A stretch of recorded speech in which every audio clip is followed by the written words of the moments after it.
Hey guys, today I'm going to show you how to play WANWAN. She's one of the best marksmen at the moment if you know how to play her properly. I will especially show you how to activate her ultimate easily and detailedly explain you the build you should use. At the end I will give you some important tips and also explain how to counter her if you ever play against her. So make sure to stay until the end of the video and leave a like and subscribe if this guide was helpful for you. That's the formalities done, let's get into the guide. Let's start with her skills. Her passive works like this. Once you hit an enemy with an attack, 4 marks will appear around him, 3 small in the front and 1 at the back. If you hit one of the marks, you will deal a fixed amount of true damage to the enemy. If you have hit all targets, the damage is increased by 30%. The mark stays on the target for 6 seconds. After you throw a dart, WANWAN jumps into the direction you're moving to. The speed of this movement scales with the attack speed. That's why attack speed items are very important, which I'm going to show you later on. Next is her first skill. She fires a fire swallow in the designated direction, dealing damage to all targets in the way. That also activates her passive. Every few seconds a dagger comes back to her and deals damage to all enemies it hits and slowing them down. If an enemy is hit by a dagger twice, he will be stunned shortly. You should aim into the direction your enemy is moving and move the same way as the enemy to hit them multiple times. Let's continue with her second skill. WANWAN removes all CC from her and jumps into the direction you're moving to. She also damages all nearby enemies. You should use this skill carefully. If you use it too early, the enemy can stun you again, and you will end up dead. If you use it too late, same result. Depending on how experienced you are, it will take some time until you have the right feeling when to use it and when not. Last is her ultimate. She shoots arrows at the targeted enemy for 2.5 seconds. If she kills the enemy hero, she will switch to the next target, extend her ultimate by 1 second and increase her attack speed. After she uses her ultimate, she will jump into the direction you're moving to. While she uses her ultimate, she is invincible. The shootings are regarded as basic attacks, and the amount of arrows scales with her attack speed. Her ultimate can be only triggered after you hit all marks on an enemy hero. It's really important that you master to activate her ultimate, and I'm going to show you now an example how I do it. First you should make a basic attack on the enemy's tank, followed by your first skill. Most of them have no blink skill, so they are easy targets to hit all 4 marks. While the daggers from your first skill are hitting the enemy's mark at the front and the back, use your basic attack to hit the 2 marks on the left and the right. The more attack speed you have, the easier it gets to hit the marks. Once your ultimate is active, don't just auto-click it. You can actually aim it at every enemy, even when you haven't hit any marks on them. For that, you should aim at the squishy marksman, mage or assassin. Once you start to hit them, make sure to hit all the marks as well, since it deals extra damage for every mark you hit, and after you hit all marks, the damage is increased by 30%. Your ultimate goes only for a few seconds, and extends its time only when you kill an enemy hero. So you want to kill them as fast as possible to extend the time and potentially wipe out the whole enemy team. We will continue with our playstyle. I will show you how a typical match with WANWAN should look like. We start already in the hero selection screen. Try to convince your teammate who is playing the tank to use one with good CC skills, preferably Franco, Tigreal or Kufra. With their CC skills, it will be so much easier for you to trigger the ultimate. Once you're on your lane, you should focus on clearing the first minion wave to become level 2 and level up your second skill. You're much more safer with your second skill available. Afterwards, I'm trying to play aggressive. Use your first skill to constantly poke the enemy. If you manage to stun the enemy's marksman, or your tank managed to stun him, hit all marks on him and try to get the first blood. But don't risk to give the first blood away by yourself. Without any core items, you're still pretty weak. If you're able to poke the enemy's marksman so much that he retreats to the base, it's also fine. Try to get some gold from the enemy's tower. Even if it's just 40 gold, this little advantages can give you the upper hand over the enemy. Also be aware that the enemy's mage and assassin are likely to rotate to your lane. So don't let yourself being ambushed and check the map constantly. If you are low, make sure to clear the minion wave and go back to the base, to be back at your lane when the next wave arrives. Your ultimate will not be that strong without any core items, so you will be only able to kill maybe 1 enemy with it. Keep that in mind if the whole enemy team is showing up at your lane. You should stay on your lane until the first 2 towers are down. You can help to get the turtle when it's on your side of the map, but otherwise it should be your priority to destroy the towers. Once you have done that, you can rotate and help to push the other lanes and take part in games. If everything worked well, you should have a gold advantage over your enemies, so your ultimate damage will be pretty high. This is the most fun part of the match.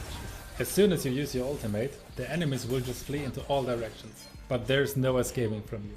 You can also steal the enemy's buff from now on. Just remember, even though you are really strong, you're also very squishy. Don't even think about to attack an enemy with high damage. You'll be faster dead than you can react. In the case that you messed up in the early game and you have no gold advantage over your enemies, stay out of fights and continue to farm minions and the small jungle creeps. You need your core items, otherwise you are just useless. If you follow that game plan, your stats should look like this. Next are the spells. My favorite one is Aegis. It gives you a shield, but saves your lives in many situations. You can also use it to save your teammates. Next, if your enemy has a ton of CC skills, you should use Purify for an extra CC removal. Flicker works as well to escape or chase enemies. Now let's talk about her emblem set. You should use the marksman emblem and use your talent points on bravery and swift. For a talent, you can use all three of them. It's really depending on what you prefer. My favorite is weakness finder. You have a 20% chance on slowing enemy range heroes down and reduce their attack speed. Be aware that this effect does not work on melee heroes. Weapon Master simply increases the physical attack you gain from items and your emblem, and Electro Flash increases your movement speed and restores some of your HP when you use your basic attack. As I said, it's really depending on what you like. You could also use the Assassin emblem with the talent Bounty Hunter or Killing Spree. Now let's get into her build. I will explain you why I chose these items and in which situations you should use them. For our boots, you should use Swift Boots to simply increase your attack speed early on. The first core item should be Corrosion Scythe. It increases your physical attack and attack speed massively and gives you a bit more movement speed as well. It also has two passives. First, every basic attack have a 50% chance of slowing the enemy down. Very useful for chasing fleeing enemies or to activate your ultimate. And secondly, for each basic attack that deals damage to an enemy, your attack speed is increased by 8%. That effect lasts for 3 seconds and it can stack up to 5 times, so in total you can gain 40% more attack speed. The second core item is Demon Hunter's Sword. It also increases your physical attack and attack speed. But what's important are the two passives. The first one deals 9% of the target current HP as additional physical damage for each basic attack. This one boosts your damage of your ultimate enormously, since each attack is treated as a basic attack. The second one grants 3% physical lifesteal for every basic attack. That effect stacks up to 5 times and lasts for 3 seconds. These two items you must build, no matter what. The fourth item is depending on your enemy. If your enemy uses a hero with high burst physical damage, like Ranger, Aldous, Hellcat or Hayabusa, you should use Wind of Nature. It will make you immune to all physical damage for 2 seconds. Be aware that it does not work against magical damage. Otherwise it decreases your physical attack, your attack speed and your physical lifesteal. Next, if your enemy uses a hero with high HP regeneration, like Esmeralda, Yuzong, Sylvana, Uranus or Fanny, use Sea Halberd to counter it. It will counter the regeneration effect by 50% and also increase your physical attack and attack speed. You can also build both of them as your 4th and 5th item if your enemy has a hero with high burst damage and high HP generation. If not, you should build Blade of Despair, simply for more damage. Her last 2 items should be defensive items. Queen's Wings will increase your HP and physical attack and also gives you a little cooldown reduction. It will also reduce the damage and increase your lifesteal once your HP is below 30%. Immortality increases your HP and physical defense and gives you a second life of course. If your enemy deals a lot of magical damage, you should build Athena's Shield and Atik Courage when your enemy deals a lot of physical damage. Next, let's talk about her targets and counters. As mentioned before, you should target the enemy's tank to enable your ultimate, and then aim at the squishy heroes. If your attack speed is high, you can also aim at fighters or heroes who have to aim their skills. They will have a hard time catching you. Now let's talk about her counters. The first one is Franco. WANWAN can't escape Franco's ultimate. Once he catches you, you can't move anymore and end up dead most likely. Same goes for Kaju's ultimate. Khufra is another classic counter. You can't escape the bouncing ball with your second skill and his other 2 skills can stun you as well. I would recommend to always use Purify when you play against Khufra. Hayabusa is the next counter. When he uses his ultimate, you can't escape it. Your only chance is staying near to your teammates or minions to reduce the damage, or by Wind of Nature to counter it. By the way, Wind of Nature is also a counter for WANWAN's ultimate. Once it's locked on you, you can activate it and the damage from the ultimate is none. Marksmen with high early game damage, like Ranger or Brody, are also counters, since they can shut down your farm quite easily. And the last counter I want to mention is Harley. With his ultimate and first skill, he can quite easily kill you, and it's also very hard to catch him for you.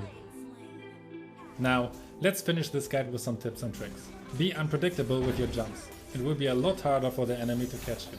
For example, if Franco is about to hook you, jump directly when he uses his hook. Most Franco users will aim directly at you. If he is a godly Franco and managed it to catch you, use your second skill to escape. If you're being stunned, you can actually use it to bait the enemy. Instead of using your second skill right away, wait for the enemy to get more near to you. He could think that your second skill is on cooldown. so when he commits to kill you, you can surprise him by using your second skill and unlock your ultimate quickly on him. But only do that if you have a gold advantage over your enemy. Next, it's possible to go through thin walls with your second skill. It doesn't work on thick walls though. Never, ever use it in the jungle. I've tried it for a few times and was basically useless for the first half of the game. If your teammates doesn't carry the show, you're very likely to lose. And as a last advice, that basically counts for all marksmen, be nice to your tank. They have the hardest job and almost all of them are trying their best. So don't blame them because you died. Position yourself right, then it's much less likely that you die. Keep attention on what your tank is doing. If he has low HP or no mana, don't jump into a fight. He will not be able to do his job and you just get both of you killed. Also, if your tank heroically sacrificed himself to save you, thank him, he deserves it. And that's it for today's guide.